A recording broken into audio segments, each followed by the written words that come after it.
అంబేద్కర్ కోనసీమ జిల్లా మండపేటలో మంత్రి నారాయణ పర్యటించారు. పలు అభివృద్ధి కార్యక్రమాలు ప్రారంభించి 960 టిట్కో ఇళ్లను లబ్ధిదారులకు అందజేశారు. దేశంలోనే టిట్కో గృహాలు షేర్వాల్ టెక్నాలజీతో నిర్మించిన మొదటి రాష్ట్రం ఏపీ అన్నారు.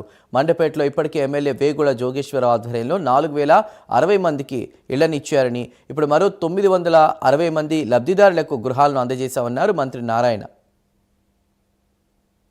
60 మందికి టిట్కో హౌసెస్ని వాళ్ళకి ఈరోజు హ్యాండ్ ఓవర్ చేయడం జరిగింది.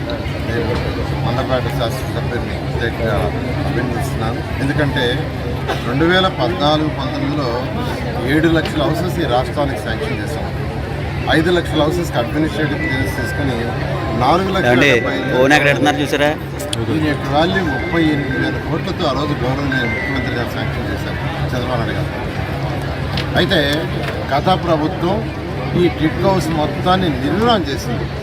అంటే ఏదైతే 7 లక్షల హౌస్ అనుకున్నామో వాటన్నిటినీ కట్ చేసేసి 2,61,000 తగ్గించింది.